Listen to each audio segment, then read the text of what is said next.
Membre fondateur de la CEDEAO, le Mali est historiquement très impliqué dans l'intégration ouest-africaine.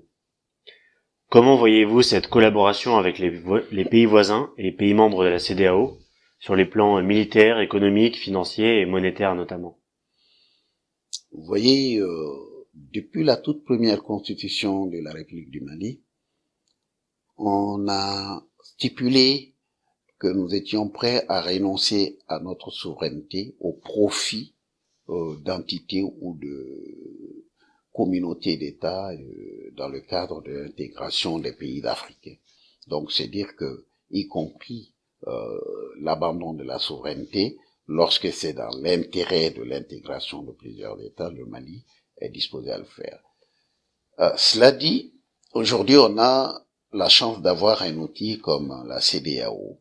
La CEDEAO qui est quand même un organisme qui a la particularité de ne pas être fondé sur la communauté de la langue française, parce qu'on a des pays anglophones, on a des pays français, francophones.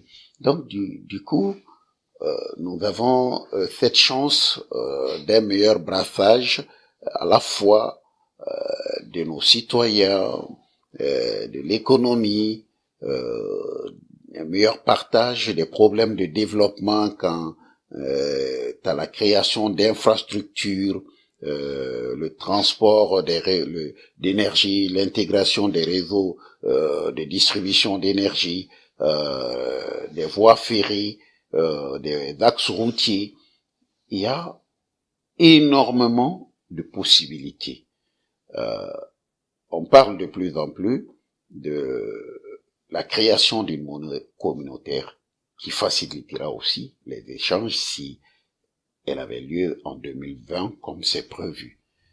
Parce que la souveraineté monétaire est quand même un instrument privilégié de développement.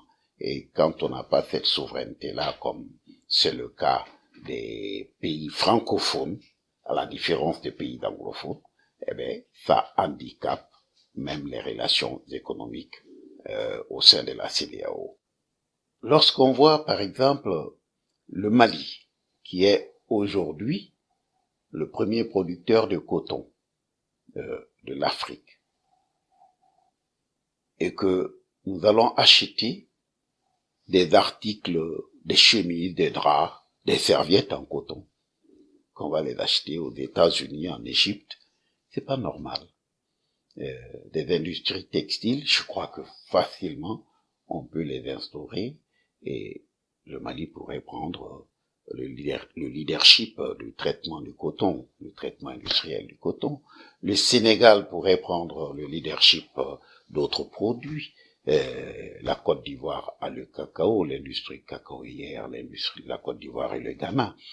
On a des produits vraiment que nous ne cessons de consommer dans notre communauté, qui peuvent y être produits, et je pense que les règles de l'OMC nous incitent à croire qu'il y a une expertise internationale disponible dont nous pouvons nous servir valablement en Europe, ailleurs, pour amener à la création de véritables économies structurées sur la base d'infrastructures routières et industrielles qui vont propulser un développement rationnel et maîtrisé de cette communauté-là.